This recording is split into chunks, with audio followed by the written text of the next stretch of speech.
Les partenaires stratégiques nous ont laissé tomber. La team, ici le message est clair. Le Premier ministre malien explique comment ceux qui étaient considérés comme des partenaires stratégiques hier ont laissé tomber le Mali. Dès lors où le Mali a eu un coup d'État, tout a commencé au niveau du coup d'État. Le premier choc était d'abord de voir certains pays se comporter comme si ils avaient signé des partenariats avec des individus et non pas des pays. Ça veut dire qu'après le coup d'État, vous voyez des présidents qui se battaient pour réinstaller un individu, mais pas pour l'intérêt général du pays. Quand bien même ces hommes voyaient la population malienne être d'accord avec ceux qui avaient fait le coup d'État, ça ne les intéressait pas. Pour eux, il fallait forcément réinstaller l'homme qui était tombé, quitte à faire de la peine à la population. Et pour ça, il y a eu des sanctions, il y a eu des embargos, il y a eu des menaces de guerre. Mais mieux, quand l'État malien a décidé de poser un point important sur ce qui se passe dans tous les quatre coins du Mali où il y avait la guerre, c'est-à-dire les emprises terroristes, certains pays ont décidé de se fâcher au point d'attaquer le Mali. Et donc ici, c'est avec certitude que le Premier ministre nous donne une révélation. Il nous informe que l'attaque de Tombouctou n'était pas simplement une attaque djihadiste ou terroriste. Non, non. C'était une attaque qui était clairement orchestrée, préparée, arrangée stratégiquement et financée par ces partenaires-là qui voulaient tout faire pour que le Mali soit divisé. Et cette attaque avait donc pour but de désorienter la population et de pousser la population à manifester. Voilà pourquoi il faut remercier aussi cette population qui est déjà mature, qui ne se laisse plus enfariner, qui sait très bien que la vie est dure. Parce que ne jouez pas avec des coupures d'électricité, ne jouez pas avec le manque de sécurité partout. Mais à côté de ça, n'oubliez surtout pas qu'Assimi Goïta a déjà récupéré Kidal. Et donc, qui récupère Kidal peut récupérer toutes les autres villes. Il faut donc toujours avoir ça à l'esprit. Ici, le président, le premier ministre, le premier ministre Choguel Maïga nous donne donc des informations très pertinentes sur les situations qui se passent dans tous nos pays. Parce qu'aujourd'hui, on se contente seulement de regarder le Mali, le Burkina et le Niger. Mais pensez-vous que vous, votre pays où vous êtes, votre pays d'origine est en sécurité? Pensez-vous que votre pays n'est pas attaqué par des terroristes? Il n'y a pas de conflits? Il n'y a pas des trucs qui se passent là-bas? Il y a ce genre de problème partout. Tant que vous êtes bien avec eux, ils font semblant de vous laisser en paix. Mais tant que vous n'êtes plus d'accord avec eux, de temps en temps, vous êtes attaqué. Regardez les groupes de Boko Haram, qui se vivent beaucoup plus au Nigeria, au Cameroun et dans les pays limitrophes comme le Tchad. Oui, et vous pensez que ces groupes-là sont financés par qui? Ils arrivent là par qui? Qui les finance comme ça? Pour pouvoir avoir le contrôle de nos pays, il faut toujours qu'il y ait c'est-à-dire des groupes armés qui peuvent essayer de nous déstabiliser à temps et à contre-temps. La team ceci étant dit, je vous laisse essayer écouter ce discours très important du Premier ministre malien. C'est un discours que personne ne doit rater. Écoutons-le ensemble. Un peuple sans histoire est un monde sans âme. Il n'est pas chiche, il n'est pas avare en propos et en révélation. La connaissance, il distribue ce qu'il sait. Et ce qu'il sait faire le mieux, restituer ce qui est caché. On écoute ici le Premier ministre Choguel Maïga, qui est en train de faire encore des révélations de taille. On y va ensemble. Les emprises à nos braves forces armées de sécurité.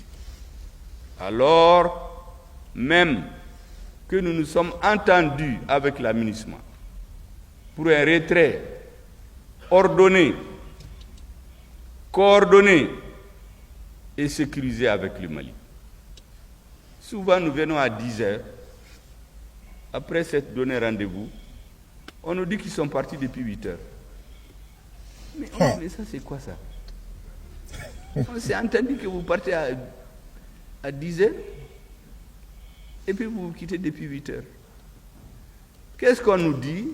Ils sont en insécurité. Mais eux, ils sont venus pour sécuriser les Maliens. Mais en réalité, toute la nuit, ils ont fricoté avec les terroristes pour passer les armes lourdes, les blindés et disparaître.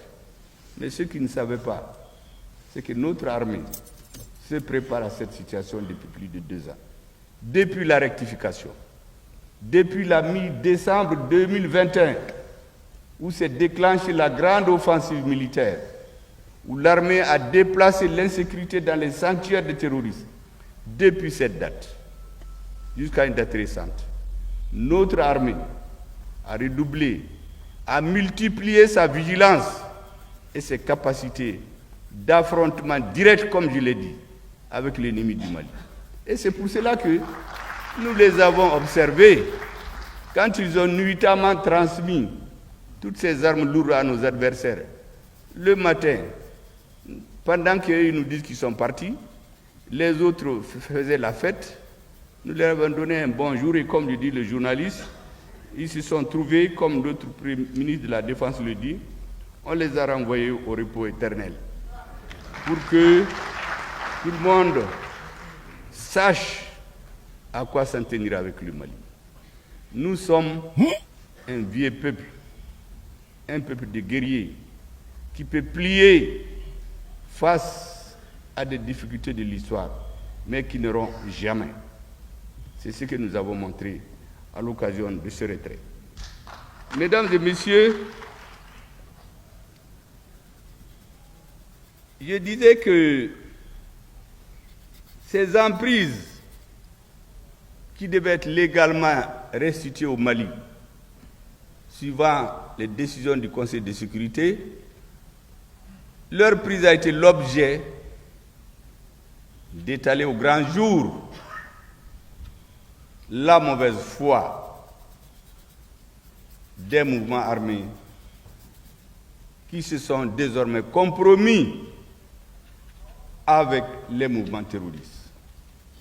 L'attaque du bateau de Tombouctou, l'embargo de Tombouctou, l'attaque de la base de Gao. Mais c'était fait pour quoi? C'était fait pour le déstabiliser. C'était fait pour rompre le fil qu'il y ait les 1% des dirigeants ou 90% de la population. C'était des forces spéciales étrangères qui l'ont organisé pour paniquer la population et dire qu'il y a des dirigeants va-t-en-guerre avec quelques suppôts locaux qui sortaient. Oui, il faut la paix. Le gouvernement doit arrêter de se battre comme ça, c'est des va-t-en-guerre. Comme si on n'a jamais refusé la paix. Heureusement qu'eux-mêmes ont apporté la preuve.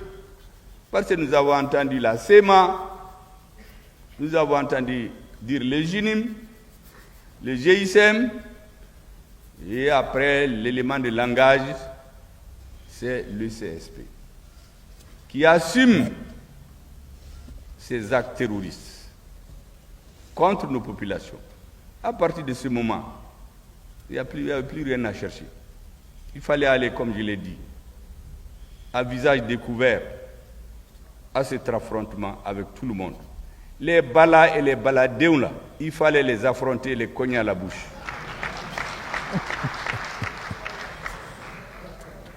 Mesdames et messieurs, dans cette situation, je ne cesserai jamais de saluer le courage, la bravoure et le professionnalisme des forces armées de sécurité du Mali, qui n'ont ménagé aucun effort et qui continuent de se sacrifier pour rendre à notre pays son intégrité territoriale et sa souveraineté. Souvent, certains pensent que c'est flatteur quand je les appelle les monébodéons. Parce que aussi longtemps qu'ils n'avaient pas tranché cette question de Kidal, les Maliens ne pouvaient rien faire. Mais pour trancher cette question, il fallait des hommes déterminés. Et ces hommes se sont trouvés au sein de nos forces armées de sécurité. Ce qu'elles ont accompli le 14 novembre 2021 à Kidal, avec dévouement et une science avérée de l'art de la guerre, se passe de commentaires et est digne d'être enseigné dans les grandes académies militaires du monde.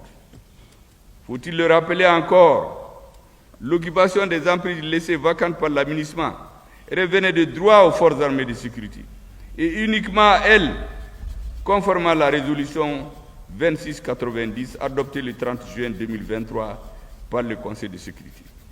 En s'attaquant aux Fama, successivement à Ber en septembre 2023, puis à Néfis, à Thessalite, à Kidal, à Gelhok, en organisant des blocus et des exactions contre les populations civiles et plusieurs localités du nord de notre pays, les mouvements signataires ont ouvertement revendiqué leur collision avec les groupes armés terroristes et ont ainsi démontré qu'ils n'étaient plus des partenaires pour la construction de la paix. La décision du gouvernement de déclarer caduc l'accord pour la paix et la réconciliation issu du processus d'Alger est aussi la conséquence logique du manque de résultats de la médiation internationale conduite par la République d'Algérie.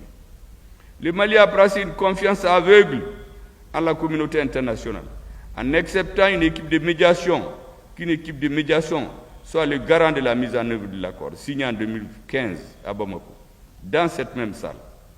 Cette confiance n'a pas produit les effets escomptés. Le Mali a même été trahi dans sa bonne foi, comme on a pu le constater, voire dans l'attitude de certains acteurs pendant le retrait de l'aménagement. Je viens de vous appeler. Rendez-vous 10h, votre partenaire quitte à 8h. Vous venez à 10h, on vous dit qu'il est déjà parti. Il ne vous reste qu'à tirer les leçons. Oui, l'armée malienne, je l'affirme ici, a été trahie, abandonnée, mais fort heureusement, elle ne s'est jamais laissée piéger.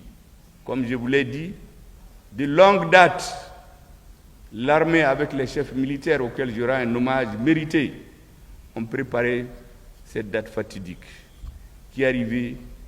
Elle a été préparée et gagnée avec maître de maître. La récente tension diplomatique avec l'Algérie, chef de file de la médiation internationale, est la conséquence d'une série d'actes hostiles et inamicaux contre le Mali, pour lesquels notre gouvernement a élevé la plus vive protestation. Parmi ces actes, on peut citer de façon non limitative l'accueil sans concertation ou notification préalable et au plus haut sommet de l'État algérien des citoyens maliens subversifs et des citoyens maliens poursuivis par la justice dans notre pays pour actes de terrorisme. L'existence sur le territoire algérien de bureaux assurant la représentation de certains groupes signataires du défunt accord devenus aujourd'hui des acteurs terroristes. Depuis ces bureaux, ils agissent à visage découvert contre la sécurité nationale du Mali en toute impunité.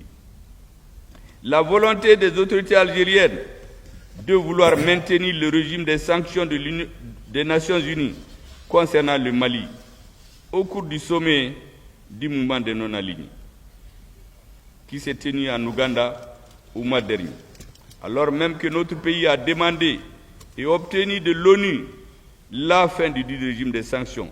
Et c'est la grâce à l'utilisation du veto de notre partenaire stratégique aujourd'hui, j'ai nommé la Fédération de Russie. Vous savez que ce régime des sanctions souvent a été imposé à des citoyens maliens tout simplement parce qu'ils ont refusé de trahir leur pays. Quand vous ne faites pas leur jeu, souvent, on inscrit vos noms sur la liste des personnes à sanctionner. Alors que ceux qui organisent la mort des Maliens empêchent à Kidal, à Taoudeni, à Gao, à Tombouctou, aux enfants d'aller à l'école, ont leurs enfants dans les grandes écoles ici, en Occident, ont 3-4 passeports, sont reçus comme des grands élus de la République du Mali. Voici la situation que notre pays a. Mesdames et messieurs, je voudrais rappeler qu'en plus des points que j'ai cités, vous avez l'incapacité du médiateur à faire respecter par les mouvements signataires leurs obligations au titre du dit accord, alors même que ces derniers ont clairement démontré qu'ils n'appliquent plus de bonne foi l'accord pour la paix et la réconciliation nationale. Le manque de volonté des mouvements signataires à mettre en œuvre l'accord a entraîné l'enlisement, puis l'affaiblissement de l'accord dont les dividendes ne profitaient plus au processus de paix ni aux populations du Nord. Elle ne profitait qu'à une minorité, une oligarchie constituée au Mali, qui se fait élire, qui a infiltré toutes nos administrations, l'armée, les partis politiques, l'administration, et ont pris le Mali en otage. Illustration, depuis 10 ans, on exploite de l'or. Le ministre de la Refondation vient de le dire, en grande quantité. Mais les populations de Kidal ne voient pas ce tort. Gao, Menaka, Écoutez bien, hein? Taoudeni, Tombouctou, il y a une minorité qui est distribuée suivant un réseau aux membres de l'oligarchie et les restes va là où vous savez. Avec l'AES, je crois qu'on va tenter d'y mettre fin petit à petit. Je donne souvent un exemple. Récemment encore, dans un pays de l'OCDE, on a présenté, il y a un pays qui a présenté la quantité d'or qu'il importe du Mali par an. On l'a évalué en CFA. On a fait la même évaluation de la quantité d'or que les services maliens déclarent exporter dans ce pays. J'ai fait la différence. Vous avez la différence entre ceux qu'ils ont déclaré, qu'ils ont reçu, parce que ça, c'est sur une bourse des valeurs, et ce qu'on déclare ici. La différence est l'équivalent du budget national du Mali.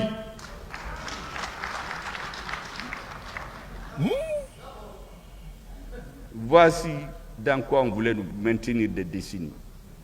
Et le peuple malien a eu le sang de l'histoire. Ouais. Il a dit non. Et à partir d'aujourd'hui, à partir de la création de l'AES, comme je vous dis, petit à petit, nous allons nous donner les moyens de notre politique, de la politique qu'il faut pour notre pays. Mesdames et messieurs, en 9 ans d'application, aucun progrès en ce qui concerne le volet de mobilisation. Je viens de vous en parler. Désarmement et déréinsertion des ex-combattants. Et cela principalement à cause des obstacles fréquents posés par les mouvements signataires. Dans quelle armée on peut se respecter? En prenant quelqu'un qui va à la retraite, qui change de mouvement, comme les militants changent de parti souvent. Il va à l'Assemblée, quand un parti l'arrange, il vire là-bas, il devient député ou élu. Ce monsieur aussi, il va dans un mouvement et il gonfle les muscles, on vient nous présenter à nos militaires, il faut le nommer général. Mais ceux qui ont usé leurs culottes sur les bancs, ont usé leurs rangers en train de se battre pour être généraux. Et ce monsieur, ça c'est un cas que je vous ai cité. Il y en a beaucoup comme ça. Tout a été mis en œuvre pour empêcher que nous mettions en œuvre de bonne foi l'accord. Et pour revenir, mesdames et messieurs, au chef de file de la médiation, ces différents agissements ont pris la forme ces dernières semaines de manquement à son devoir de neutralité, d'ingérence grave et intolérable dans les affaires intérieures du Mali. Toutes choses incompatibles avec les usages diplomatiques, avec l'esprit des relations séculaires et de fraternité, d'amitié et de bon voisinage. Mesdames et messieurs, le ministre de la Refondation vient de le rappeler. Nous allons continuer à le rappeler aussi longtemps que c'est nécessaire. Les agissements du gouvernement algérien, en fait, sont en violation de l'article 34 de la Constitution du Mali, qui dispose que l'action publique en République du Mali est guidée par les 3 principes édictés, à savoir le respect de la souveraineté, le respect du choix de partenaires stratégiques, la prise en compte des intérêts vitaux du peuple malien dans les décisions prises.